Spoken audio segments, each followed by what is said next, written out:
जरा आप सोच के देखें कि कोई एक ऐसी सेलिब्रिटी है जिसकी डेथ हो चुकी है और कई सालों पहले उसकी डेथ हो गई है, लेकिन लोगों की फीलिंग्स उससे अभी जुड़ी हुई हैं और लोग जिस मुकाम पर उस सेलिब्रिटी को देखना चाहते थे वहाँ तक नहीं देख पाए। जस्ट एग्जाम्पल के तौर पर हम बात करते हैं इंडिया में दिव्या भारती की बहुत जल्दी डेथ हो गई थी। तो मान लीजिए कि दिव्या भारती आज के टाइम पर अभी इस टाइम दिव्या भारती को जिंदा कर दिया जाता है और दिव्या भारती जो है वो वीडियो कॉल पर फैन से बात करती है। दिव्या भारती का जो है वो बिल्कुल फेसबुक पर पोस्ट डालती है, दिव्या भारती इंस्टाग्राम पर पोस्ट डालती है, दिव्या भारती जो है वो शोज वगैरह करती है और दिव्या भारती जो है वो फिल्मों में भी आती है। तो ऐसा तो पॉसिबल नहीं है, रियलिटी में तो ऐसा नहीं हो सकता, लेकिन ये पॉसिबल किया है एक डिजिटल डोमेन नाम की अमेरिकन कंपनी ने। ये क्या कर रही है, सेलिब्रिटीज़ के जो वर्चुअल ह्यूमन्स हैं वो बना रही है और बिल्कुल रियल, आप डिफ्रेंशिएट नहीं कर सकते। लेकिन यस, वो रियलिटी में आपको फिजिकली एग्जिस्ट करते हुए नहीं दिखाई देंगे, वो आपको सारे सोशल मीडिया पर दिखाई देंगे, डांस करते हुए, नाचते हुए, गाना गाते हुए, आपसे बात करते हुए, हर तरह। लेकिन फिजिकली वो आपके सामने नहीं खड़े हो सकते क्योंकि वो वर्चुअल ह्यूमन्स हैं। तो इसी के लिए एक डिजिटल डोमेन नाम की जो कंपनी है उसने टेरेसा टैंग नाम की एक ताइवान सिंगर थी जिसकी बहुत फीलिंग्स जुड़ी हुई थी। ताइवान बेसिकली चाइना का ही एक पार्ट है, रिपब्लिक ऑफ चाइना।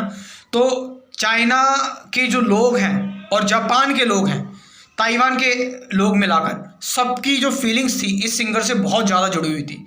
और ये सिंगर जो है वो बहुत ही ज़्यादा पॉपुलर थी 90s 80s के टाइम पर, और लोग जो है वो इसको लेकर बहुत ज़्यादा जो मैड थे लोग इसको लेकर। तो इस कंपनी ने ये सोचा कि क्यों ना, कंपनी ने लोगों की फीलिंग्स पता लग गई। अब कंपनी क्या कर रही है, इसी के जैसा एक बिल्कुल वर्चुअल ह्यूमन बनाया, बिल्कुल एक ऐसी ताइवान सिंगर जो है बिल्कुल इसी की जैसी सेम वर्चुअल बना दी। और वो जो है वो लाइव इंटरेक्ट कर रही है, ऑडियंस से बात कर रही है, और वो जो है वो फिल्मों में भी आ सकती है, गाने गा रही है और बहुत सारी चीज़ें कर रही है। तो यहाँ पर आप देख सकते हैं टेक्नोलॉजी जो है वो किस तरह से कितनी आगे किस हद तक जा चुकी है। इन सिंगर टेरेसा टैंग का जो देहांत है, जो डेथ है, वो 1995 में ही हो गई थी। तो आप देख सकते हैं 27 साल के बाद उनकी जैसा एक वर्चुअल ह्यूमन बनाया, और देखिए वो कैसे वीडियो कॉल पर लाइव इंटरेक्ट कर रहे हैं फैंस के साथ और गाने गा रहे हैं, बहुत तरह की अब चीज़ें कर सकते हैं। तो लोगों की जो फीलिंग्स हैं वो दोबारा से एकदम उनको लेकर वापस आ गई, जो उनके जो फैंस थे, क्योंकि बहुत बड़ा नाम था। तो ये कंपनी यही कर रही है। ये कंपनी क्या कर रही है, जो सेलिब्रिटी मर चुके हैं उनके वर्चुअल ह्यूमन्स बना रही है जिससे लोग उनसे इंटरेक्ट कर पाए। वर्चुअल ह्यूमन टेक्नोलॉजी में, यानी वर्चुअल ह्यूमन्स बनाने के लिए ये कंपनी जो है वो आर्टिफिशियल इंटेलिजेंस का, गेमिंग इंजन का, मशीन लर्निंग का, इन सब का यूज़ करती है और बिल्कुल एक हूबहू बिल्कुल सेम एक वर्चुअल ह्यूमन जो है वो क्रिएट कर देती है। और ऐसा लगता है कि जो पर्सन गया था, जो पर्सन मरा था, वो जिंदा हो चुका है। इस कंपनी ने कुछ रेगुलर वर्चुअल ह्यूमन्स भी बनाए हुए हैं, जैसे कि जॉन एक वर्चुअल ह्यूमन है जो आपसे बात कर सकते हैं, आपकी प्रॉब्लम सॉल्व कर सकते हैं, आपको किसी भी लैंग्वेज में रिप्लाई कर सकते हैं।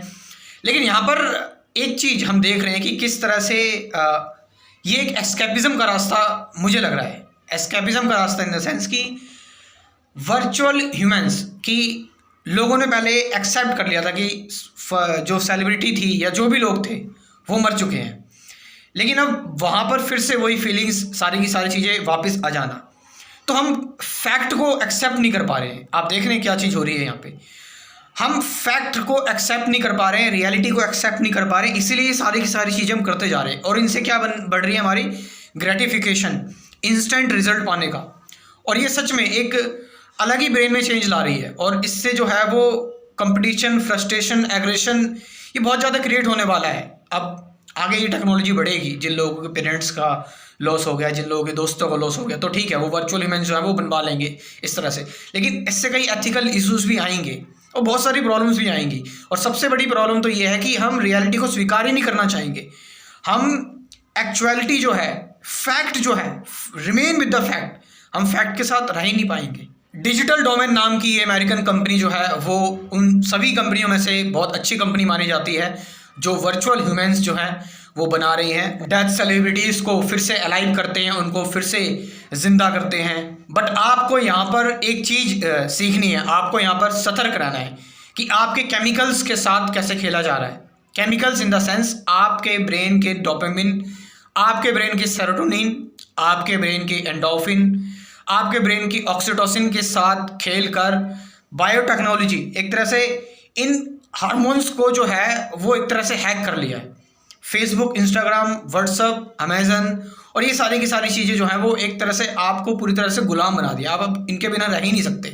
तो आने वाला जो टाइम है इसमें आपको डिटैचमेंट प्रैक्टिस करनी पड़ेगी आपको। ये सच बहुत बड़ा जो है वो चिंता का विषय नज़र आ रहा है कि हम रेस्ट इन पीस किसी को बोल देते हैं, हम वो बंदा दोबारा से फिर उसका जन्म हो जाता है और उसको हम शांति से मरने भी नहीं दे रहे, उसको फिर से यूज़ कर रहे हैं हम अपने फ़ायदे के लिए। तो यहाँ पर ये एक इशू जो है, एक एथिकल इशू है, ये भी क्रिएट हो जाता है। बहुत सारी इलीगल चीज़ें भी इसके साथ जुड़ सकती हैं आने वाले टाइम में। खैर वो इम्प्रूवमेंट का जो है वो उसकी अलग बात है, लेकिन आपका इसमें क्या कहना है कमेंट करके ज़रूर बताएं। Thank you very much.